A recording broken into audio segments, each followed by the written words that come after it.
Flexible Dieting for Maximum Fat Loss.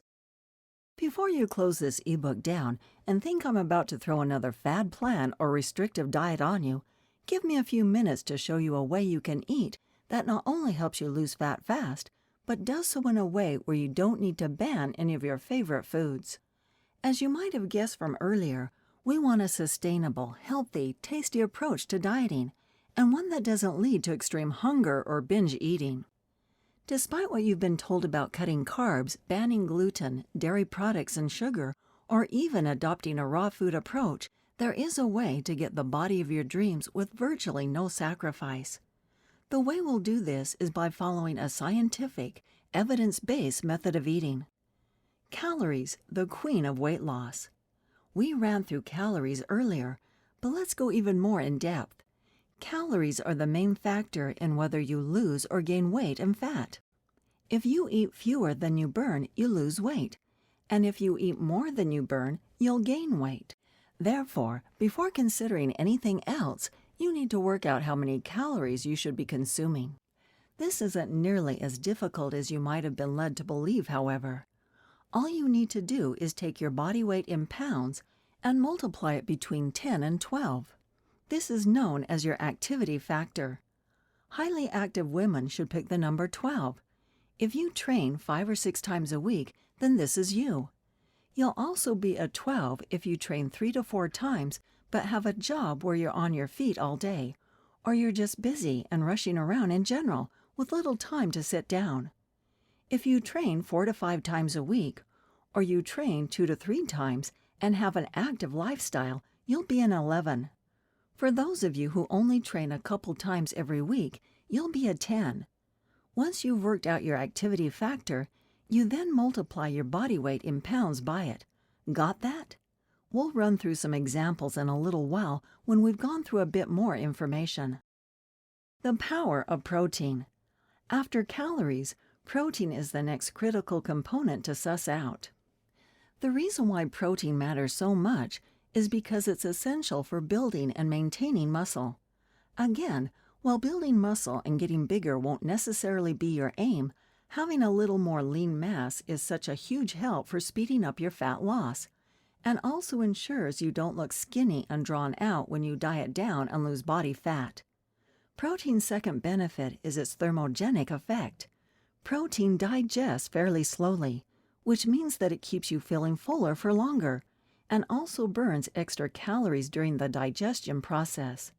Ideally, your daily protein intake should be around 1 gram per pound. However, if you're not used to eating a higher protein intake, then you may wish to start a little lower at around 0.7 grams per pound. The typical Western diet is low in protein, and so jumping straight to 1 gram per pound could be a tall order. So aim for 0.7 grams per pound, but feel free to go up to the magical 1 gram per pound mark if you're able to. There's a big myth circulating that says protein will make women big and bulky, but working out where this misinformation came from is as confusing as the myth itself. Protein on its own won't make you bulk up, and even when combined with lifting weights, as we discussed earlier, there's no need to worry about getting huge, purely for the fact that to get bodybuilder big, you need to be training specifically to look like that, as well as eating a very high calorie intake and potentially taking performance-enhancing drugs too. Basically, don't worry. You might have also heard that too much protein is bad for your liver, your kidneys, or just your general health. Again, there's very little fact in this. All the studies that have shown this to be the case have been performed in people who already had issues with their organs, and actually, a slightly higher protein intake can be beneficial for bone growth, preventing osteoporosis and aiding general health, as well as muscle repair, fat burning, and blunting your hunger. Carbs and fats aren't the enemy. Carbs and fats have got a bad rap recently. If the media and magazines haven't been demonizing one, it's been the other. Thing is, you need both carbs and fats to diet effectively, lose fat quickly, and protect your energy levels and your health. Despite the negative name, fats have an important role, as they aid your body with producing hormones, so you need enough fat to support this. Carbs are your body's main source of energy, and while you don't want to go overboard with your carbohydrate intake, there's no need to go super low either. Doing so can actually massively increase cravings and have you feeling tired, lethargic, and irritable, so keep those carbs in. To work out how much fat and carbohydrate you need, we've actually got to do some math. Don't worry, it's pretty easy. First, you need to work out your calories. Let's say you're moderately active and weigh 135 pounds. 135 times 11 equals 1,485. Protein is at 0.7 grams per pound, so 135 times 0.7 equals 94.5 grams. We'll round this to 95. There are 4 calories per gram of protein, and 95 times 4 equals 380. This means 380 of your calories per day are going to protein. If we take that 380 away from 1,485, you get 1,105. This is the number of calories you should be getting per day from carbs and fats. How you divide this up is entirely your call, but with the method I'll outline for you in a moment, you'll see that you don't necessarily need to decide exactly how much to have of each, provided you hit roughly the right calorie amounts. First up, though, I want to show you a couple more examples. How to actually count. So far, I've just thrown some numbers at you, which I know makes everything super confusing, but here's where the magic happens. Plenty of women think that counting calories takes hours every day, or is a massive constraint on their time, but it absolutely isn't. In fact, it can take as little as 2 minutes per day using an app on your phone. One of the most popular apps is MyFitnessPal, so it would make sense for you to use that, though if you've experimented with others and prefer those, that's fine too. Now, whenever you eat something, you need to put it into MyFitnessPal. This might sound like it takes an age, but it doesn't. Let's say your breakfast was 2 poached eggs on a slice of whole grain toast with 1/2 an avocado and a medium non-fat latte. You just search for these in the app, input the amounts of the foods you had, and you'd see a running total of your day's calories and macronutrients so far. Clearly, by the end of the day, your goal is to hit your protein intake and your calorie intake as you worked out above. I'd suggest for the first few weeks, you plan your day's eating the night before if possible, just so you don't get to the evening and either see that you have loads of food to eat or that you've already gone over and are still hungry. How close is close enough? A common question is how close do you need to be? After all, 96 grams of protein or 1,511 calories can seem pretty specific. You need to be accurate, but there's no need to be perfect. Ideally, you'll hit at least 0.7 grams of protein per pound, if not 1 gram per pound, and get within 5% of your desired calorie intake. That means if you're shooting for, say, 1,420, then anywhere from around 1,350 and 1,490 is acceptable. That should make it a lot easier. What about weighing? With the method outlined here, you are going to need to look at portion sizes and maybe even weigh some stuff out. Bodybuilders and athletes will weigh everything they eat so they can track it accurately. But if you're just looking to lose fat fast, then there's no need for you to do that. Weighing more calorie-dense items such as nuts, peanut butter, pasta, rice, dried fruit, and so on is preferable, as estimating amounts of these can mean you're grossly overconsuming calories. For packaged foods that already come in servings, like bagels, sliced bread, microwave meals, and the like, you can just add these into MyFitnessPal as servings.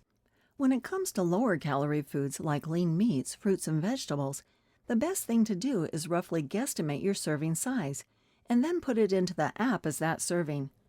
Is it possible to gain fat by overeating chicken and broccoli? Yes, but the chances of that happening are about the same as me flying solo across the Atlantic on a kite. Hopefully you get the idea with this. In theory, the more accurate you are with tracking, weighing, and measuring, the better. But it shouldn't rule your life, and provided you're sensible with it, you'll be absolutely fine. This might be a small sacrifice, But remember, the beauty of dieting like this means that no food is ever off limits. If you want a glass of wine, pour yourself one, then input it into MyFitnessPal. Out for dinner with friends? No dramas. Look up the restaurant on the app or find the nutrition information online, put it in, and you're all set. On that note, if you do ever go out for food, say to a local independent place that doesn't provide nutritional information, don't sweat it. Just estimate what you had or pick something similar from MyFitnessPal and you'll be fine. Sample foods. No food is ever off limits or considered banned. And if you wanted to just get your protein from protein shakes and the rest of your calories from Twinkies, you could. But I don't suggest you do that. For one, you'll probably feel pretty lousy. And secondly, having an adequate intake of fiber and nutrients mean you'll perform better, feel fuller, and ultimately get better results. To help you along, here's a table of my preferred foods. Aim to get the majority of your diet, say 80% from the foods listed, and the rest from other foods, including junk foods if desired. Accelerate your progress using nutrient timing. Have you ever wondered how when you eat affects your physique and your fat loss? Well, let me tell you, a lot of myths are often thrown around regarding nutrient timing, with perhaps the most common one being that you shouldn't eat carbs after 6 p.m. The science shows us that there's no proof to this whatsoever, but there is some interesting research regarding nutrient timing that you should take into account if you want the best results. Perhaps the most important of these regards eating around your workouts. Before you train, your body is in need of energy in order for you to perform at your best. Pre-workout nutrition also sets the recovery progress in motion, so it's pretty important. As carbs are your body's main source of energy, it makes sense to eat a higher percentage of them here. The other key component is protein. Due to the fact that you'll be working your muscles hard when you train, you don't want them to break down and not build back up again, so make sure you get your protein in here. As far as after training, similar rules apply. The protein is needed again for muscle reparation, but this time carbs are pretty crucial for helping shuttle the protein to the muscle cells. After training, your insulin sensitivity is higher. This means that your body is primed to use carbs for recovery and for fuel, rather than storing them as body fat. It would be a very smart idea to eat around 20% of your daily protein requirement, around 60 to 90 minutes before training, and the same again within an hour of finishing. As for carbs, this depends on how you're splitting up your calories from carbs and fats, but having a minimum of 20 grams and a maximum of 40 grams each side of training, along with your protein, would be a very good idea. The only other thing I'd urge you to do is avoid having too many carbs early in the morning unless you train. Carbs are a useful fuel for intense exercise, but seeing as most of us train later in the day and the mornings are usually pretty sedate, you're best off saving your carbs for later on. Some research has also shown that a breakfast that's higher in fat and protein and lower in carbs may also enhance the fat-burning process. So save the cereal for later and get your egg game on, or mix some low-sugar yogurt with protein powder and mixed nuts first thing in the morning. Dealing with inevitable plateaus. Even with a plan as effective as this, plateaus are bound to happen from time to time. It's not that you're doing anything wrong, it's just the way it goes. If you remember, we talked about how your metabolism adapts to extreme dieting earlier on. This is the same concept. Obviously, the adaptation happens much slower when you're eating properly and training right, but it will still occur at some stage. The important thing when it does happen is not to panic. You have two choices. 1, eat less. 2, move more.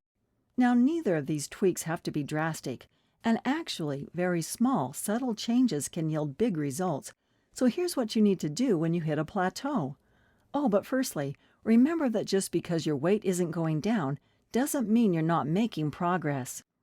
Once a week, check your weight, your waist, hip, and thigh measurements, and take a photo of yourself in the mirror. If any of these, the weight measurements or photo, have improved, then you've not plateaued, you're still progressing, so don't change anything.